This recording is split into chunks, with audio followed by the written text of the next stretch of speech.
প্ল্যানটা হচ্ছে অবশ্যই সেটা যেটা আমরা সবসময় বলার চেষ্টা করি যে মোডাল শিফট কিন্তু করতে হবে। আমি অটোরিকশা ছোট ছোট খুচরা পরিবহন যেমন আমি বললাম যে ধাপে ধাপে সরানো হবে এবং ধাপে ধাপে আপনার গণপরিবহনটাকে ঢেলে সাজাতে হবে, এটার কোনো বিকল্প আসলে নাই। আমরা যেটা বারবারই বলার চেষ্টা করছি, আপনি একটু আগে বাস র্যাপিড ট্রানজিট শব্দটা উচ্চারণ করেছেন। আমরা কিন্তু ইতিমধ্যে এখানে একটা কমিটি তৈরি হয়েছে, যেহেতু এটা একটা পাবলিক ট্রান্সপোর্ট করিডোর হিসাবে ডেভেলপ করা হয়েছে। 12 বছর উন্নয়ন যন্ত্রণা এই করিডোরে যারা ছিল তারা ভোগ করেছে।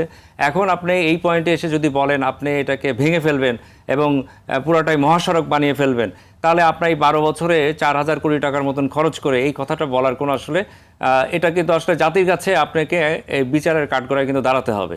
সেই জন্যই কিন্তু এখন চেষ্টা চলছে, আপনি যেটা আমি বলছিলাম যে এই করিডোরটাকে সর্বোচ্চ ব্যবহার কীভাবে করা যায়, গণপরিবহনকে কীভাবে গুরুত্ব দেওয়া যায়, সেই কাজটাই এখন আমরা করছি। আমার ধারণা যে আমরা যদি একটা এক্সাম্পল বা উদাহরণ তৈরি করতে পারি যে একটা ডেডিকেটেড করিডোরে পাবলিক ট্রান্সপোর্ট চালিয়ে জনগণের যদি আমরা একটা ভালো সুযোগ তৈরি করতে পারি, যাত্রীরা যদি একটা উন্নত পরিবহন ব্যবস্থাপনা পায়, তাহলে আমরা যে এই যে মানে এক যুগের বেশি সময় ধরে যে কথাটা বারবার বলি যে আমাদের ব্যক্তিগত গাড়ি নিয়ন্ত্রণ করতে হবে, ব্যক্তিগত গাড়ি নিয়ন্ত্রণ, আমরা এই কথা বলছি, কিন্তু আপনি তো বিকল্প তৈরি করতে পারেননি।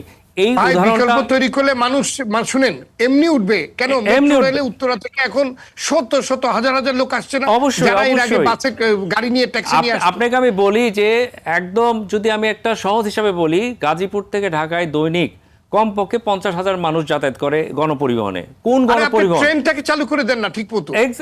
এটা আপনি খুব ভালো কথা বলেছেন যে কমিউটার রেলের যে কথাটা আমরা বারবার বলেছি যে যেহেতু থার্ড রেল এবং ফোর্থ রেল এটা কিন্তু অনেক দূরে এগিয়ে গেছে, কমিউটার রেল দিয়ে যদি আপনি একটা যোগান দেন, সেখানে অবশ্যই আমার সড়কের উপর অনেক চাপ কমে যাবে। ভাই এইটা এই জিনিসগুলোই তো পরিকল্পিতভাবে গত 20 বছর ধরে করতে দেওয়া হয় নাই, কারণ বাস মালিক, ট্রাক মালিক এদের ব্যবসার ব্যবস্থা করে দিতে হবে তো।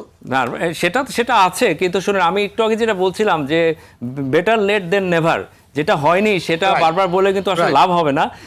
আমরা যেটা আমি বলার চেষ্টা করছি যে আমরা ধাপে ধাপে অটোরিকশা নিয়ন্ত্রণের কথা আমরা বলছি, একই সাথে বাস র্যাপিড ট্রানজিট এটাকে আসলে গণপরিবহনকে প্রাধিকার দিয়ে কিভাবে করিডোরটা সাজানো যায়, এটা শুরু করার চেষ্টা আমরা করছি।